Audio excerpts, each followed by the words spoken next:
पहला क्या है भाषा। जैसे मैं तभी से तुम लोगों को समझा रहा हूँ, किसके माध्यम से समझा रहा हूँ? भाषा। तो ये समझाने का बहुत सारे तरीका होता है। तो भाषा के द्वारा ही, तो इशारा के द्वारा समझाई जाती है ना।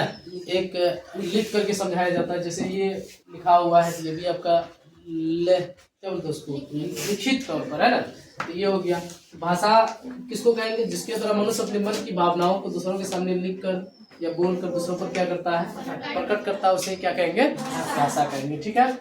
जिसके द्वारा मनुष्य अपने विचारों को लिख कर बोल कर व्यक्त करता है, उसे क्या कहते हैं? भाषा कहते हैं। दूसरे शब्दों में, है ना, दूसरे शब्दों में क्या कर रहा है, शब्दों द्वारा मन के विचारों के आदान प्रदान के साधन को ही क्या कहते हैं? भाषा कहते हैं। आपके मन में क्या विचार चल रही है, ऐसे ही बैठ के रहेंगे गूंगा बन के तो समझ में तो सामने वाले को नहीं आएंगे। लेकिन आप जब एक दूसरे से शब्दों का आदान प्रदान करेंगे, शब्दों का आदान प्रदान तो वाक्यों के द्वारा एक दूसरे को संबोधित करने का काम करेंगे, तब आपको पता चलेगा कि आपके अंदर का विचार क्या है। सीधी सी बात समझे ना, आपके अंदर का विचार, भावना, जो भी चीजें हैं। तो भाषा के कितने तरीके होते हैं? 3 मुख्य रूप से, या 3 तरीके। एक तो मौखिक तरीके, मैं जो भी बोल के समझा रहा हूँ ये मौखिक तरीका हो गया। एक लिखित, जो आपका लिखा हुआ उसके द्वारा भी मैं आपको समझा रहा हूँ। एक संकेत के द्वारा समझाने का तरीका होता है कि नहीं। इस तरह से भाषा के कितने तरीके? 3 तरीके। और ज्यादातर आपको यही पे जो है 70% क्वेश्चन याद कर लेनी, घर पे जाके 2-3 बार पढ़ लेना, 100% करके आइएगा। और उसको 100% रखिएगा कैसे? डेली आप जो है क्या करिएगा, चीजों को रिवाइज करिएगा। अभी से मैं बोल रहा हूँ, तो बाद में जाकर के फिर वही 10th वाले सबका हाल हो जाता है। जैसे अभी कुछ बच्चे का है, मतलब नहीं करते जा रहा है, बाद में अचानक लौट पड़ती है और एक दिन में ढेरी होमवर्क दिया जाता है, उसको लगता है कि बहुत ज्यादा है, लेकिन उसको कम लगता है जो करके रखा है। समझे बात को? तो जितना बोलते जाएंगे उतना आप लोग क्या करते जाइएगा, करते ही जाना है। समझ रहे हैं? क्योंकि बहुत ज्यादा बेहतर करना है ना। 2025 में देखिए क्या हो पाती है, बाकी 26 में हम लोग को फिर क्या करना है, बेहतर करना है ना। व्याकरण देखिए, व्याकरण किसको कहते हैं? व्याकरण उस शास्त्र को कहते हैं जिसके पढ़ने से मनुष्य किसी भी भाषा को शुद्ध लिखना, पढ़ना और बोलना सीखता है, उसे हम लोग क्या कहते हैं? व्याकरण कहते हैं। अगर हिंदी व्याकरण की बात करी जा रही है, जिसका मतलब हुआ हिंदी में आप शुद्ध बोलना, लिखना, पढ़ना सीखिए, उसे हम लोग क्या कहेंगे? हिंदी व्याकरण। अंग्रेजी व्याकरण की बात करी जाएगी तो अंग्रेजी में आप शुद्ध बोलना, लिखना, पढ़ना सीखिए, उसे क्या कहेंगे? अंग्रेजी व्याकरण। संस्कृत की बात करी जाएगी तो इसके पढ़ने से संस्कृत में शुद्ध बोलना, लिखना, पढ़ना आता हो, उसे हम लोग क्या कहेंगे? संस्कृत व्याकरण कहेंगे। ठीक है, इतना बातें क्लियर हो गया। कितनी चीजें पढ़े हम लोगों ने? 3 चीजें। भाषा, उसके बाद भाषा के रूप यानी कि भाषा के तरीके, उसके बाद हम लोगों ने क्या पढ़ा? व्याकरण पढ़ा। ठीक है, चलिए इससे अगला वाला स्लाइड में देखिए क्या है। कारण लिपि किसको कहते हैं? किसी भी चीज को लिखने का एक ढंग होता है, उसी ढंग को हम लोग क्या कहते हैं? लिपि कहते हैं। जैसे क्या करा, भाषा के लिखने के ढंग को क्या कहते हैं? लिपि कहते हैं। संस्कृत और हिंदी की लिपि क्या होती है? देवनागरी। और अंग्रेजी की लिपि क्या होती है? रोमन। और उर्दू की लिपि क्या होती है? फारसी, है ना। लिपि में लिखी जाती है, यानी कि हर एक चीज का लिखने का ढंग होने का मतलब ये हो गया कि देवनागरी लिपि में हम लोग अगर क को लिखते हैं तो क को ऐसे ही लिखते हैं। क्या जी? ये लिखने का ढंग हुआ आपका। तो इसी लिखने के ढंग को हम लोग क्या कहते हैं? लिपि कहते हैं। अब उर्दू में पता नहीं क कैसे लिखा जाता, मुझे तो नहीं आता है ना। कुछ बच्चे को आते होंगे, जैसे मासूम को आता है। क्या जी? तो वो उसका लिपि क्या हो गया? फारसी। सॉरी, उर्दू का लिपि क्या है? फारसी। फारसी है।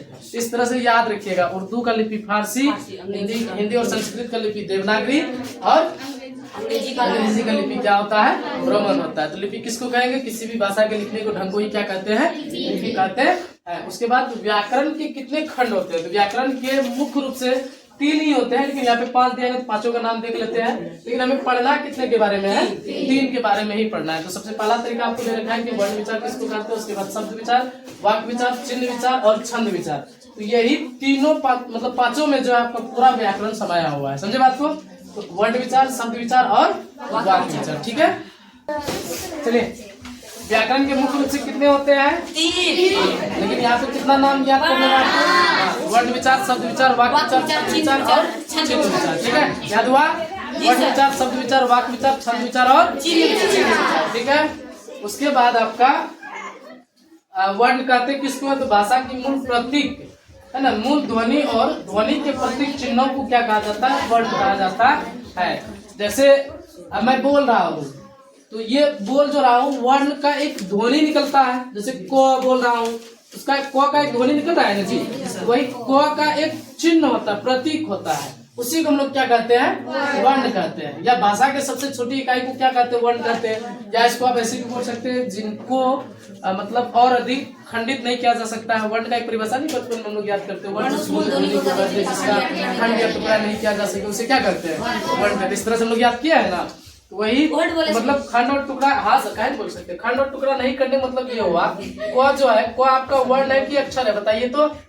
क आपका वर्ण है कि अक्षर है? ये आपका अक्षर है, क्या है? अक्षर। इसको क्योंकि खंडित करी जा सकती है, इसे लिख सकते हैं क हलंत प्लस अ। तो ये आपका हलंत, यानी इसे आप खंडित नहीं कर सकते, इसे भी आप खंडित नहीं कर सकते। तो इसका मतलब यही हो गया कि ये आपका क्या है? वर्ण है, और ये भी आपका क्या है?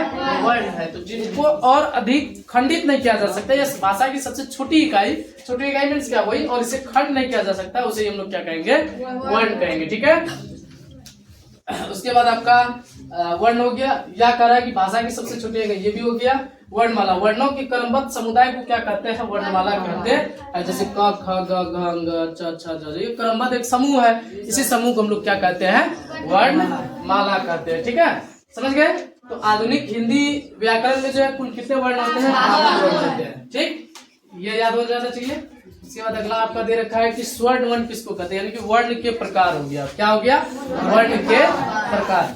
इतना सारा चीजें कल पूछेंगे हम, बोल रहे हैं। ठीक है, फिर से एक बार रिकॉल अगर कर लो तो सबसे पहले आपने पढ़ा भाषा, उसके बाद पढ़ा व्याकरण, उसके बाद पढ़ा व्याकरण के भेद, उसके बाद फिर वर्ण विचार, फिर वर्ण विचार के जो यानी कि वर्ण के प्रकार के बारे में भी हम लोग पढ़ रहे हैं ना। तो स्वर वर्ण किसको कहते हैं? तो अ आ हर्षे दुर्गई हर्षे दुर्गई रि ए आई ओ औ, ये सारे क्या कहलाते हैं? स्वर वर्ण कहलाते हैं। और स्वर वर्ण की संख्या अगर पूछ जाए तो स्वर वर्ण की संख्या कितनी होती है? 11 होती है। ठीक है, स्वर वर्ण की संख्या कितनी होती है? 11 होती है। ठीक है, याद आएगा। उसके बाद फिर स्पर्श व्यंजन वर्ण होते हैं। स्पर्श व्यंजन वर्ण जैसे क वर्ग का जितना भी है, क वर्ग का मीन्स क्या? क ख से लेकर के अंग तक, च छ से लेकर च वर्ग का मतलब च छ से यहाँ तक, ये वर्ग का मतलब वही हो गया। ठीक है, इस तरह से प वर्ग तक जो है सभी को हम लोग क्या कहते हैं? स्पर्श व्यंजन वर्ण कहते हैं। और इसकी संख्या कितनी होती है? 25 होती है। ठीक है, इतना बातें क्लियर हो गया। स्पर्श व्यंजन वर्ण की संख्या कितनी होती है? 25। स्वर वर्ण की संख्या कितनी होती है? 11, है ना। उसके बाद आपका अंतस्थ व्यंजन वर्ण होते हैं। अंतस्थ व्यंजन वर्ण क्या होते हैं? क्या अंतस्थ व्यंजन वर्ण जो होते हैं, अंतस्थ व्यंजन वर्ण 4 होते हैं। कितने होते हैं?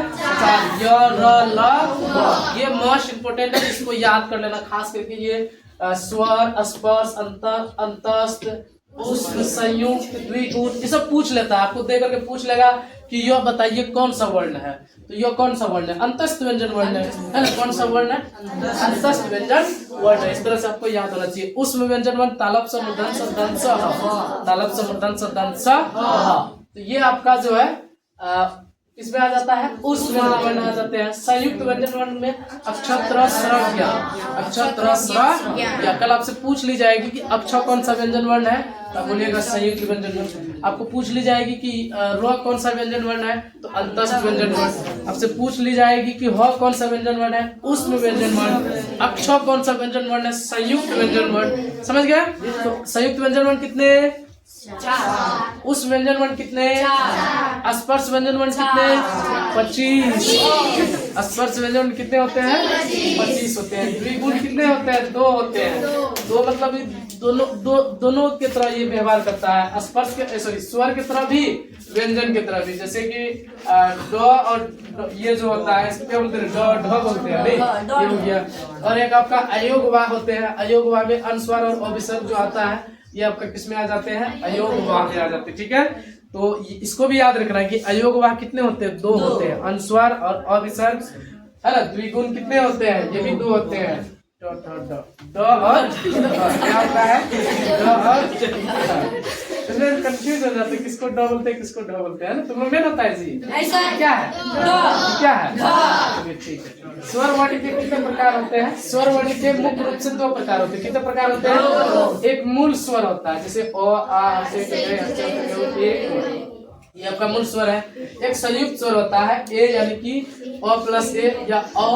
संयुक्त का मतलब हो गया कि मतलब उसमें 2 स्वर का मेल होगा, इसलिए उसको कौन सा स्वर बोलते हैं? संयुक्त स्वर बोलते हैं। जैसे आय में जो है अ प्लस ए मिलकर क्या बनाता है? ए बनाता है। उसी तरह अ जो है अ प्लस ओ मिलकर क्या बना लेता है? अ बना लेता है। ठीक है, उसके बाद मूल स्वर के 2 भेद होते हैं, स्वर स्वर हरस स्वर और दीर्घ स्वर। ठीक है, हरस स्वर और क्या होते हैं?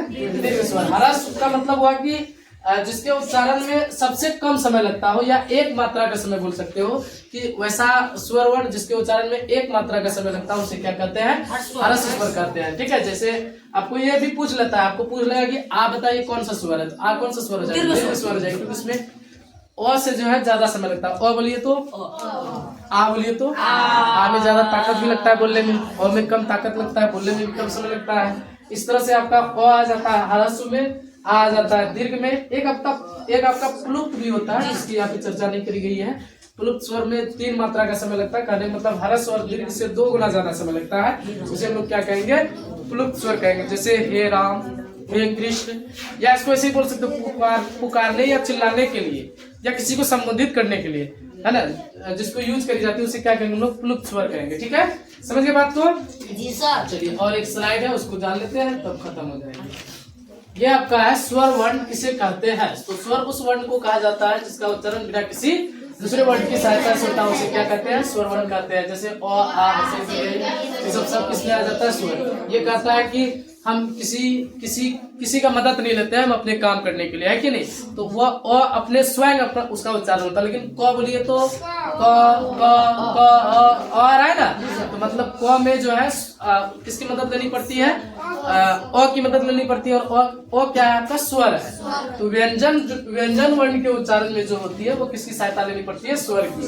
यानी कि व्यंजन वर्ण के जो वर्ण स्वर की सहायता से बोला जाता है, अर्थात जिस वर्ण का उच्चारण स्वर के सहयोग से होता है उसे क्या कहते हैं? व्यंजन वर्ण कहा जाता है। जैसे क ख च छ ज ह इत्यादि, ये सब किसमें आ जाते हैं? आपका व्यंजन वर्ण में आ जाते हैं। संयुक्त अक्षर में आपका कितने हो जाते हैं? देखिए जैसे मतलब ये 4 जो होते हैं संयुक्त, ये आप याद कर ही लीजिएगा 100%। ठीक है, जैसे आपका अक्ष जो है किससे मिलके बना हुआ है? तो हलंत प्लस तालव्य स से मिलकर क्या बना हुआ है? अक्ष। त्र जो है तो हलंत प्लस र से, या जो है जो हलंत प्लस या से, स्र जो है स्व हलंत प्लस र से। आप लोग इसको ऐसे याद कर सकते हैं, बोलिए कैसे? इसका मीनिंग से। जैसे अक्ष का के एस एच से अक्ष होता है, के से आप को हलंत बना दीजिएगा, एस एच से अक्ष बना। एस एच से क्या होता है? तालव्य स, यानी मूर्धन्य स। एस एच से तालव्य स भी होता है, मूर्धन्य स भी होता है। अक्षर में इस तरह से के एस एच से याद करिएगा।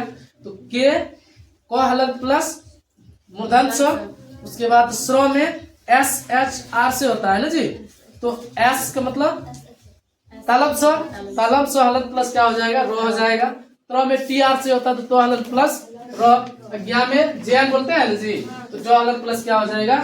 या हो जाएगा। इस तरह से कल आपको पूछ ली जाएगी कि अक्षर जो किस व्यंजन वर्ण से मिलकर के बना हुआ है, आपको बोलना पड़ेगा। ठीक है, चलिए बस आज के लिए इतना ही।